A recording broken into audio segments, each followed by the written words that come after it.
Graça e paz a todos vocês que estão nos assistindo. É com muito prazer que eu dou início a mais uma quarta-feira de estudo aqui na Batista Vila Formosa, dando continuidade à série de estudos que nós estamos fazendo sobre a bibliologia. Já vimos toda a bibliologia do Antigo Testamento, agora na semana passada iniciamos a do Novo com os Evangelhos. E hoje eu quero dar continuidade com vocês falando sobre a bibliologia do livro de Atos, né? Atos, ele inaugura aí a segunda categoria de livros do Novo Testamento. A primeira são os evangelhos e a segunda, que é a categoria de livros históricos. O Novo Testamento só tem um livro histórico, que é o livro de Atos. E é muito importante nós entendermos que o livro de Atos, na verdade, ele é uma continuação do Evangelho de Lucas. O evangelista Lucas, ele escreveu esses dois livros, o Evangelho de Lucas e, na sequência, o livro de Atos, em um único livro, em um único volume, que ele endereça a um homem chamado Teófilo. Né? Pelo que o texto indica, era um homem importante na época, a quem o evangelista Lucas estava evangelizando, falando sobre Cristo, e ele escreveu esse tomo que contém juntos o Evangelho de Lucas e o livro de Atos, para poder falar a respeito das boas novas de Cristo e de tudo o que aconteceu para esse homem chamado Teófilo. Não se sabe praticamente nenhum detalhe a respeito de quem era esse homem, mas tudo indica que ele era um cidadão romano importante, provavelmente um governante. Então veja que aqui no início do Evangelho de Lucas, olha o que o evangelista vai nos dizer. Muitos já se dedicaram a elaborar um relato dos fatos que se cumpriram entre nós, conforme foram transmitidos por aqueles que desde o início foram testemunhas oculares, servos da palavra. Eu mesmo investiguei tudo cuidadosamente desde o começo e decidi escrever um relato ordenado, ó excelentíssimo Teófilo, para que tenhas a certeza das coisas que te foram ensinadas. Então pode ver que aquilo endereça a Teófilo. E na parte 2 desse mesmo tomo que Lucas escreveu, ele diz assim, o início do livro de Atos. Em meu livro anterior, Teófilo, escrevi a respeito de tudo o que Jesus começou a fazer e a ensinar, até o dia em que foi elevado aos céus, depois de ter dado instruções por meio do Espírito Santo aos apóstolos que havia escolhido. E aí ele dá continuidade a essa narrativa no próprio livro de Atos, né? E aí ele continua dizendo, depois de seu sofrimento, Jesus apresentou-se a eles, deu-lhes muitas provas indiscutíveis de que estava vivo. Apareceu-lhes por um período de 40 dias, falando-lhes acerca do reino de Deus. E o texto prossegue. Então, veja que, na verdade, o livro de Atos é a continuação de Lucas, né? E escrito também pelo próprio Lucas. Isso nos ajuda a entender melhor o livro.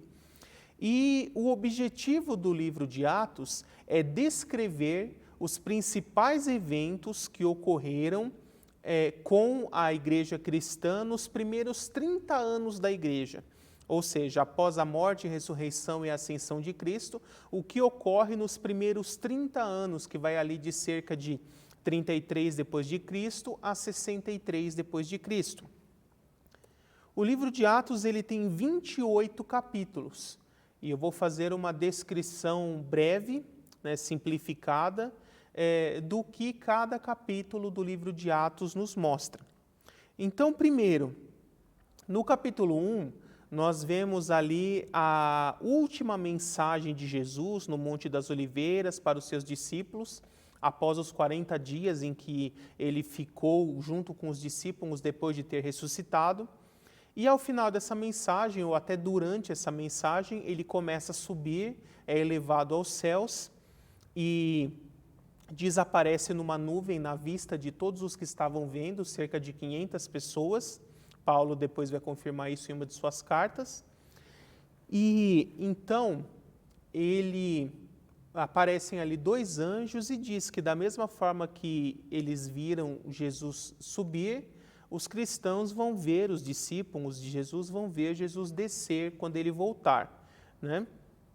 E Jesus deu uma ordem: permaneçam em Jerusalém até que recebam o batismo com o Espírito Santo. Né? E alguns outros evangelhos dizem até que do alto sejam revestidos de poder. Né? Em outros evangelhos vai dizer com essa expressão.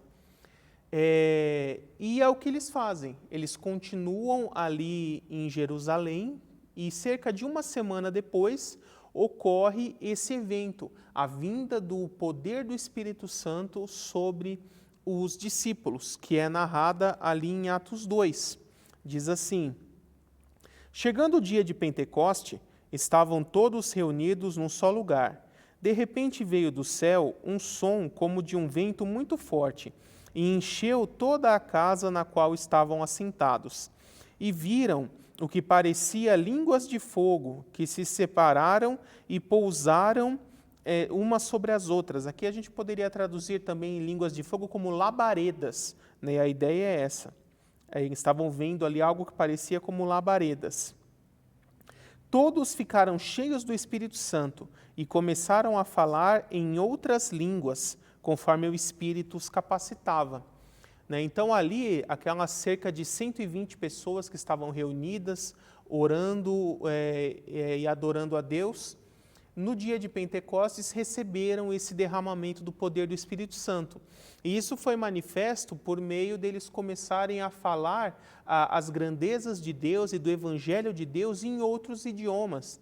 Então, por exemplo, uns ali falavam em grego, outros em hebraico, outros em aramaico, outros em latim, talvez outros em árabe e assim por diante.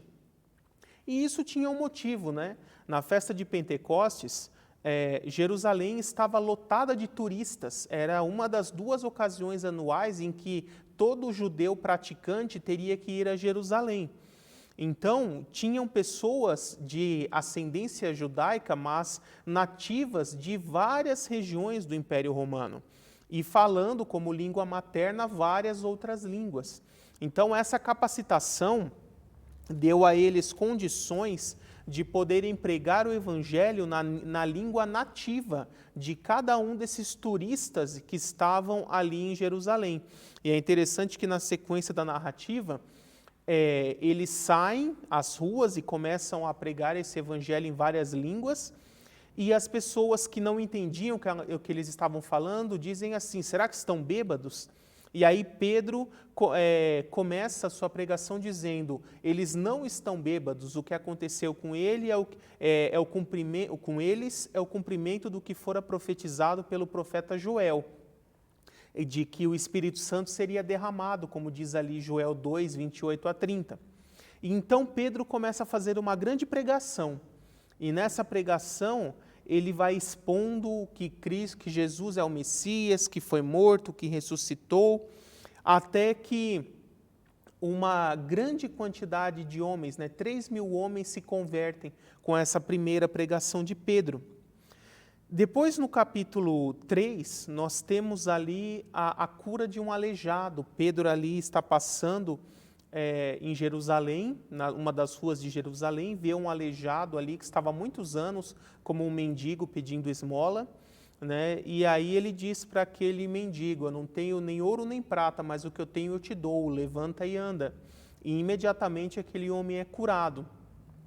E o apóstolo Pedro se aproveita dessa oportunidade para dar início à sua segunda pregação, ali no pátio, na escadaria do templo, onde ele prega novamente, e a Escritura nos diz que 5.000 homens também se convertem e já são batizados pelos apóstolos ali no mesmo dia.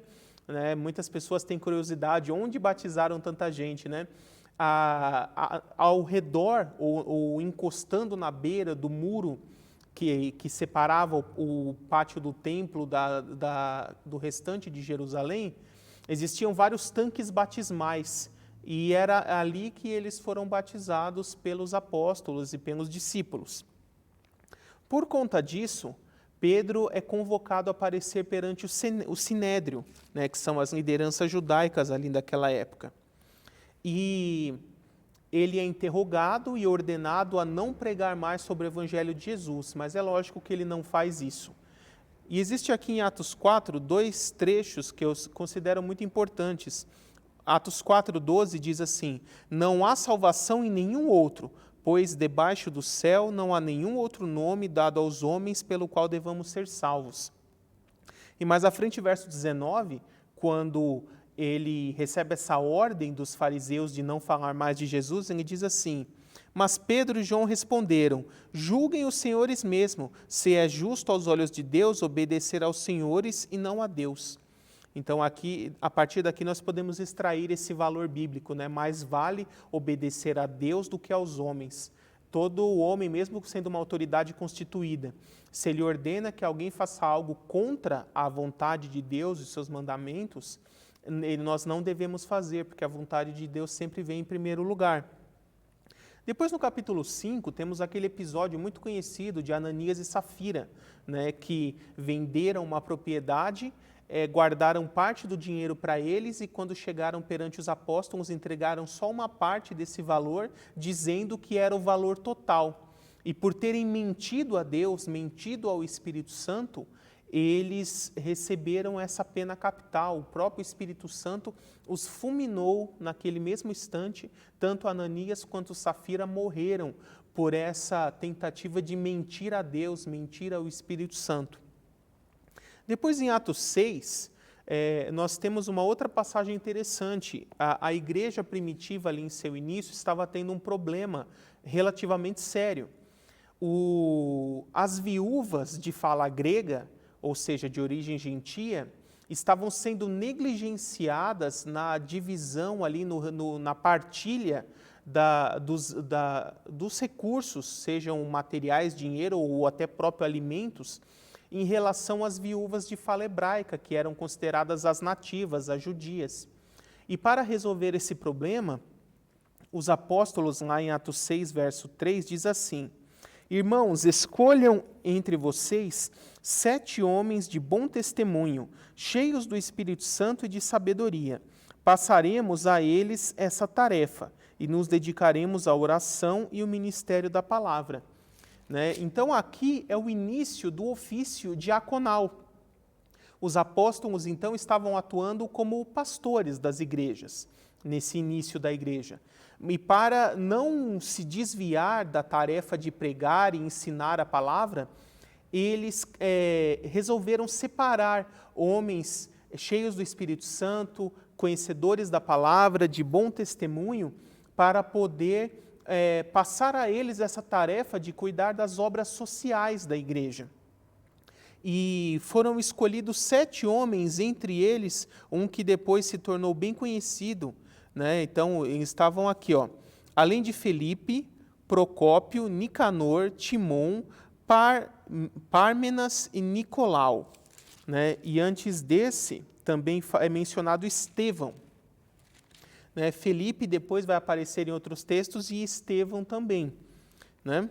Aqui na sequência no capítulo 7. E esse é o início do ofício diaconal na igreja cristã. Depois, no capítulo 7, Estevão, que é um desses que foram escolhidos como diáconos, começa uma pregação, um grande discurso ali em Jerusalém, onde ele relembra toda a história do povo de Israel, desde Abraão, passando por todo o Antigo Testamento, a fim de comprovar que Jesus realmente é o Cristo, é o Messias, e que eles deveriam crer nele e se arrepender de seus pecados. E esse discurso promove a ira dos judeus que estavam ouvindo lá. E diante dessa rejeição, no verso 51, olha o que Estevão diz: povo rebelde e obstinado de coração e de ouvidos, vocês são iguais aos seus antepassados, sempre resistem ao Espírito Santo. Então, aqui, esse trecho nos mostra um conceito muito importante. O Espírito Santo, por meio da graça de Deus, atua em todos os homens, mas ele pode ser resistido. E aqueles que insistem em resistir ao Espírito Santo permanecem na sua incredulidade, por isso não crerão no Evangelho de Cristo. E por conta disso, Estevão é morto, apedrejado, é considerado o primeiro mártir da igreja cristã, né? E é mencionado aqui um personagem que depois vai ganhar grande destaque, Saulo de Tarso. Fala que enquanto os homens apedrejavam, ele estava segurando as capas dos homens que apedrejavam a Estevão. A partir disso, no capítulo 8, começa a se desencadear uma grande perseguição contra os cristãos. Né? E também, então, a igreja começa a se espalhar. Ela estava antes só em Jerusalém, ela começa a se espalhar por causa da perseguição. E nós temos uma narrativa muito importante que Felipe, um daqueles diáconos escolhidos ali em Atos 6, ele encontra à beira do caminho um etíope, né, um homem importante da Etiópia, que estava voltando para a sua terra natal, e em sua carruagem ele lia o livro de Isaías. E então Felipe, percebendo isso, aproveita a oportunidade, começa a andar lado a lado com ele e pergunta: você entende o que você está lendo? E o etíope disse que não, que precisava que alguém o explicasse. Então ele convida Felipe a subir na carruagem e Felipe vai explicando para ele tudo a respeito de Cristo. Então esse homem etíope crê e ele pergunta: o que impede que eu seja batizado? E aí Felipe fala: se você crê, nada. E ele diz: eu creio. Então eles esperam que o caminho chegasse à beira ali de um riacho, um lugar que tinha águas, e os dois descem as águas e Felipe batiza a esse eunuco. Né? E esse trecho nos ensina ali mais dois pontos importantes: que o batismo tem que vir depois da fé, primeiro crer para ser batizado, e que a forma que o batismo era feito na igreja primitiva era um batismo por imersão, porque eles precisaram descer até as águas, entrar no rio, no riacho, no lago, para poder ser batizados. E a partir do verso 9, o texto começa a descrever a conversão de Saulo de Tarso. Então, Saulo de Tarso foi um homem que era um judeu fariseu, e no início se tornou um grande perseguidor da igreja cristã. Ele até recebeu cartas das autoridades judaicas para perseguir, ir até as igrejas, as sinagogas na época, e perseguir e até matar os cristãos. E então, quando ele estava a caminho de Damasco, Jesus aparece para ele numa visão e ele fica cego. Então, com a ajuda das pessoas, e Jesus diz para eles, Saulo, por que você me persegue? E ele diz: quem é o Senhor? Ele diz: eu sou Jesus a quem você persegue. E então Saulo fica cego, é conduzido para dentro de Damasco, fica 3 dias ali cego, e nisso o Espírito Santo de Deus já falando com ele, e ao mesmo tempo o Espírito Santo move um homem chamado Ananias para ir até onde Saulo estava, orar por ele. Quando ele ora, Paulo é curado, e então ele também é batizado por esse homem chamado Ananias. Esse é o relato da conversão de Saulo, né? E ele permanece por alguns dias ali na cidade de Damasco com os cristãos que já viviam ali. E depois que Paulo passou alguns dias ali em Damasco, ele precisou fugir, porque ele pregou nas sinagogas ali. Os judeus ficaram sabendo que aqueles que antes perseguia os cristãos agora havia se tornado um deles, e ele precisa ser colocado dentro de um cesto e descido pelo muro da cidade, içado com uma corda. Né? E é interessante que aqui em Atos 9, 25, termina essa narrativa e depois já fala quando ele chegou para Jerusalém, começa-se o verso 26. Mas por algum motivo que nós não sabemos, Lucas, ele omitiu parte da narrativa aqui. E o próprio Paulo conta o que aconteceu logo depois disso na sua carta aos Gálatas. Então, Gálatas 1, né, a partir do verso 13, ele vai dizer assim: vocês ouviram qual foi o meu procedimento no judaísmo, como perseguia com violência a igreja de Deus, procurando destruí-la. No judaísmo, eu superava a maioria dos judeus da minha idade e era extremamente zeloso nas tradições dos meus antepassados. Mas Deus me separou desde o ventre materno e me chamou por sua graça.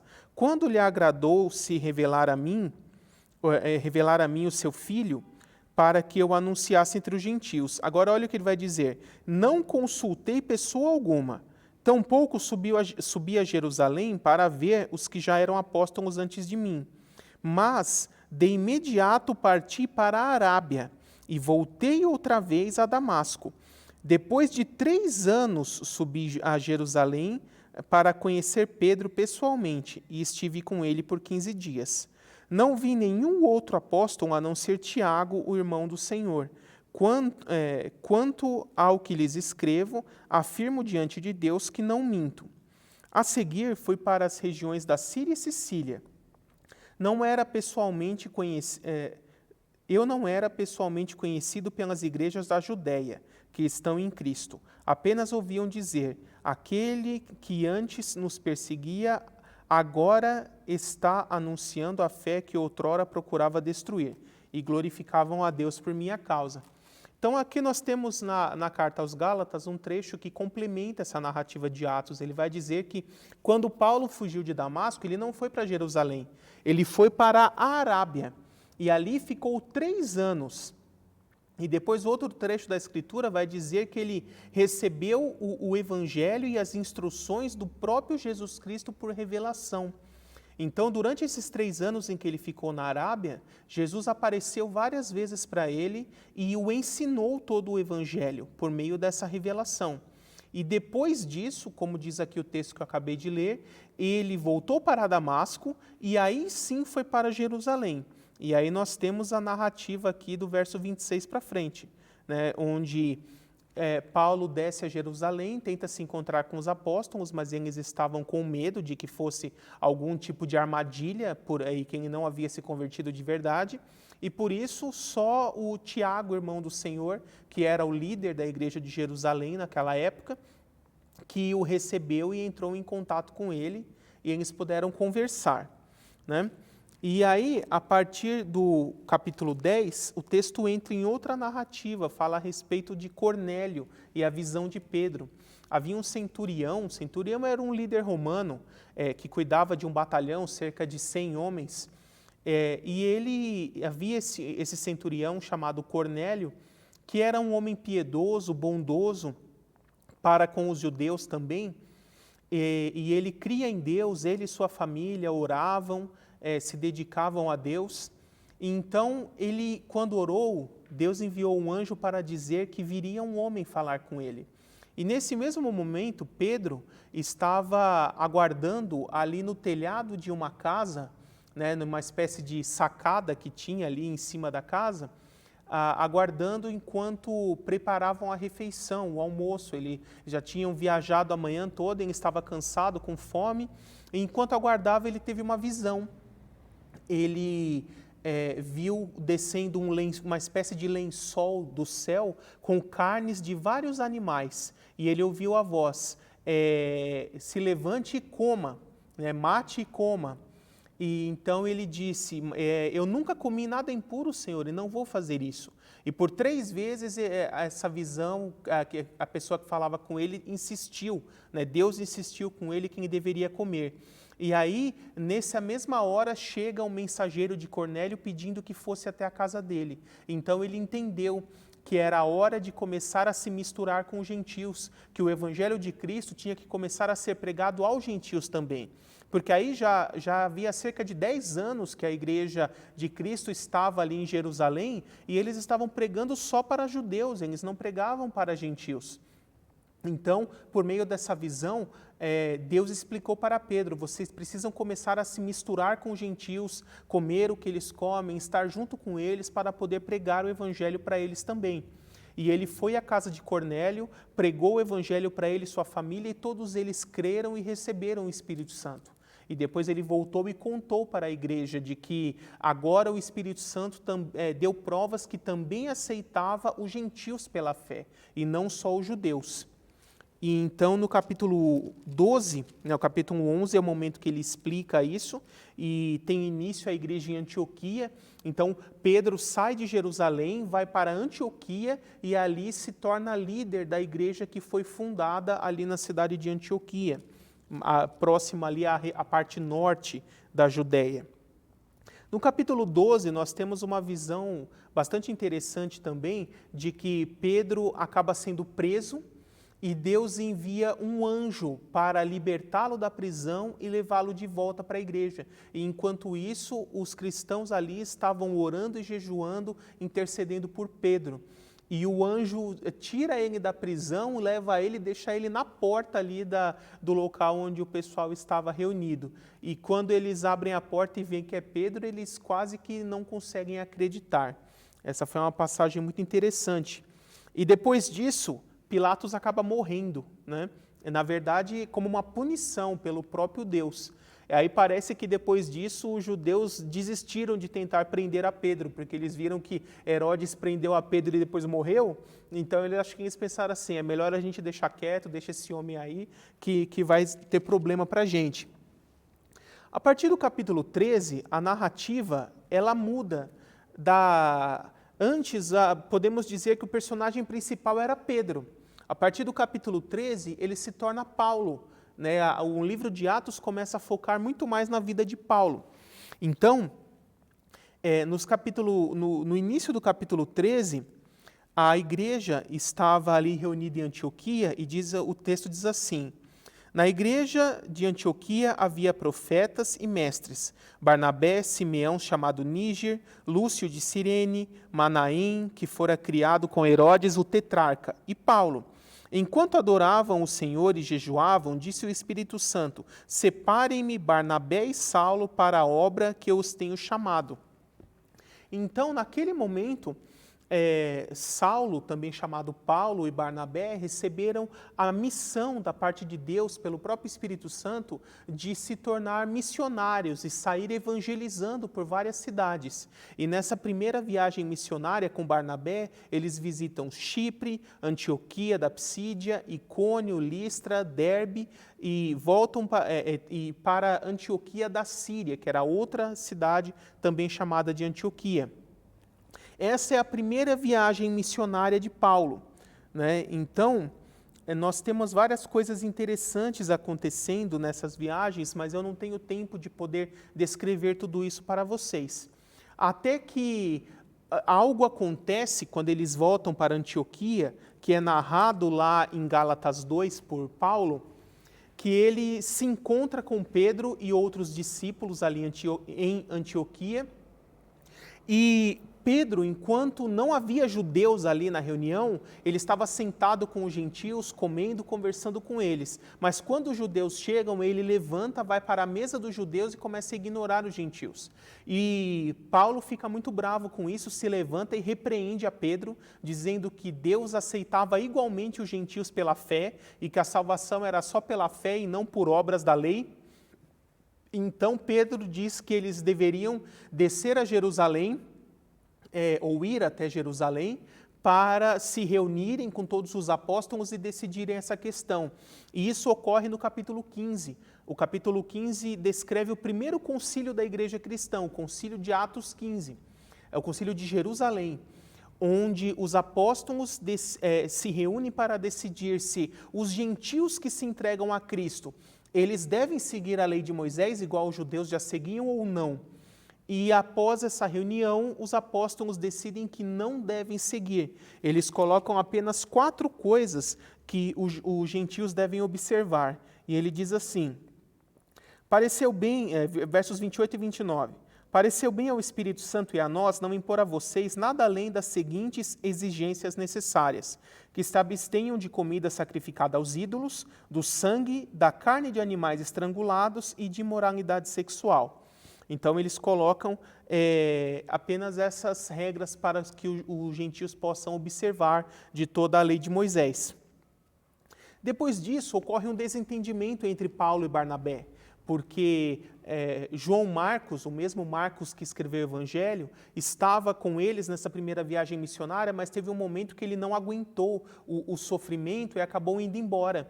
E isso fez com que Paulo ficasse bravo com ele, né? Nos dias de hoje, parafraseando um pouco, ele deve ter dito para Barnabé assim, ser missionário é coisa de macho. Se você não aguenta, volta para amarrar da saia da sua mãe. né? Deve ter sido mais ou menos algo parecido com isso que o apóstolo Paulo, tendo seu temperamento sanguíneo, deve ter falado a esse respeito, né?